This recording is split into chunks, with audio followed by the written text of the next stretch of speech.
Halo, kali ini kita akan belajar nenek moyang tumbuhan berasal dari mana. Selama beberapa dekade, para ahli sistematika telah mengakui bahwa alga hijau adalah protista fotosintetik yang paling dekat kekerabatannya dengan tumbuhan.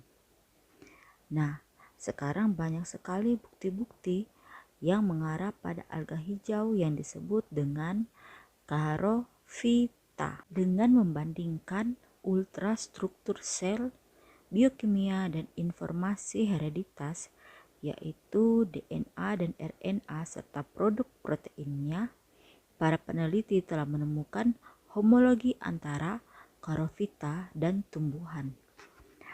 Apa saja kesamaan antara Charophyta dan tumbuhan?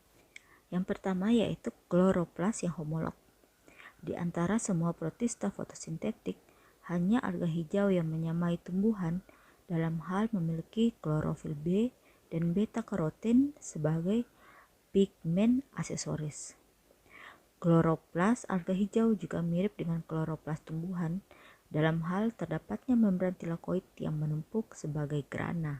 Pada gambar, kalian bisa melihat struktur kloroplas di mana ada tilakoid yang berbentuk seperti lempengan dan susunan dari tilakoid atau tumpukan dari tilakoid disebut dengan grana. Kloroplas seperti ini juga ditemukan pada Charophyta.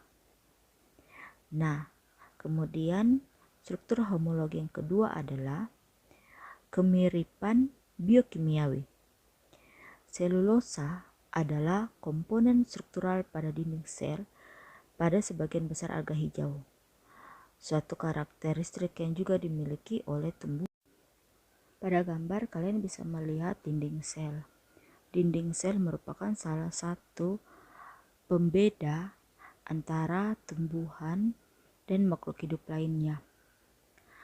Dinding sel yang tersusun dari selulosa juga dimiliki oleh alga hijau yang disebut dengan Charophyta. Kemudian homologi yang ketiga adalah kemiripan dalam mekanisme mitosintesis dan sitokinesis.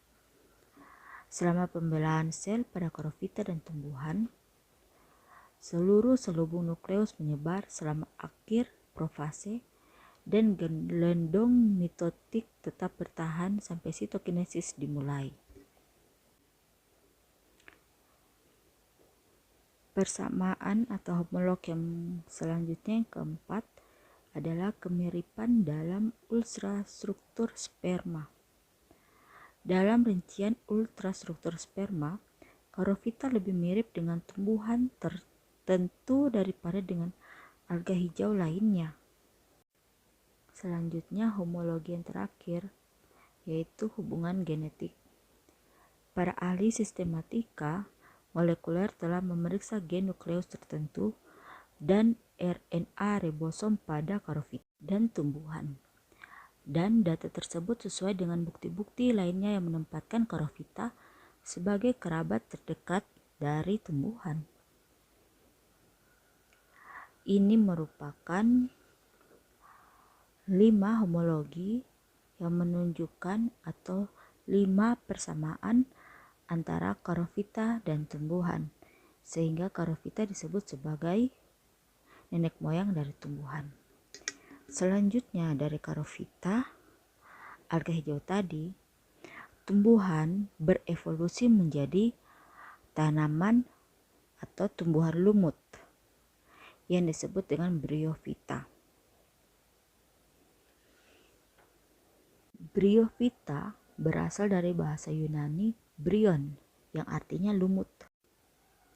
3 divisi Bryophyta adalah lumut daun, lumut hati, dan lumut tanduk. Lumut daun atau disebut dengan moss. Bryophyta yang paling terkenal adalah lumut daun. Hamparan lumut daun sesungguhnya terdiri dari banyak tumbuhan yang tumbuh dalam kelompok yang padat, yang saling menyokong satu sama lain. Hamparan tersebut memiliki sifat seperti karpet busa yang memungkinkannya untuk menyerap dan menahan air. Masing-masing tumbuhan yang ada dalam hamparan tersebut melekat pada substrat dengan sel yang memanjang atau filamen seluler yang disebut dengan rhizoid. Sebagian besar fotosintesis terjadi pada bagian atas tumbuhan yang memiliki banyak tambahan seperti batang dan seperti daun. Akan tetapi, batang, daun, dan akar pada rhizoid, lumut daun tidak homolog dengan struktur yang sama pada tumbuhan vaskuler. Meskipun lumut daun memiliki ukuran tubuh pendek, dampak kolektifnya pada bumi sangat besar. Sebagai contoh, lumut gambut atau sphagnum menutupi paling tidak 3% permukaan daratan bumi seperti karpet dengan kerapatan tertinggi pada garis lintang utara. Timbunan gambut hamparan tebal, tumbuhan hidup dan mati di tanah yang basah, mengikat banyak sekali karbon organik karena berlimpahnya bahan-bahan resisten pada gambar tersebut yang tidak mudah diurai oleh mikroba. Sebagai tempat menyimpan karbon, rawa gambut tersebut berperan penting dalam menstabilkan konsentrasi karbon dioksida di atmosfer bumi, dan demikian pula iklim bumi melalui efek rumah kaca yang berkaitan dengan karbon dioksida. Selanjutnya adalah lumut hati atau liverwort. Merupakan tumbuhan yang kurang menyolok mata dibanding dengan lumut daun. Tumbuhan lumut hati dibagi menjadi beberapa lobus yang bentuknya pasti mengingatkan seseorang akan lobus hati pada hewan. Hutan tropis merupakan rumah bagi spesies lumut hati dengan keanekaragaman yang paling besar. Siklus hidup lumut hati sangat mirip dengan siklus hidup lumut daun. Di dalam sporangia beberapa lumut hati, sel-selnya berbentuk kumparan yang muncul dari kapsul ketika kapsul tersebut membuka yang membantu menyebarkan spora. Lumut hati juga dapat bereproduksi secara aseksual dari berkas sel-sel kecil yang disebut dengan game yang terpelanting keluar dari mangkuk yang ada pada permukaan gametofit oleh tetesan hujan. Terakhir adalah lumut tanduk atau hornwort. Lumut tanduk mirip dengan lumut hati, tetapi dibedakan melalui sporofitnya yang membentuk kapsul memanjang yang tumbuh seperti tanduk dari hamparan gametofit yang menyerupai keset. Bukti terbaru yang didasarkan pada urutan asam nukleat menunjukkan bahwa lumut tanduk di antara semua bryophyta adalah yang paling dekat hubungan kekerabatannya dengan tumbuhan vaskuler. Nah, divisi dari ketiga tumbuhan tersebut dinamakan. Untuk lumut daun dikatakan divisi bryophyta. Untuk lumut hati dikatakan divisi hepatofita. Untuk lumut tanduk dikatakan divisi anthoxerophyta. Ketiga divisi bryophyta, yaitu lumut daun, lumut hati, dan lumut tanduk, terus berhasil hidup di darat, bertahan hidup dan beradaptasi selama lebih dari 450 juta tahun, bahkan sampai saat ini.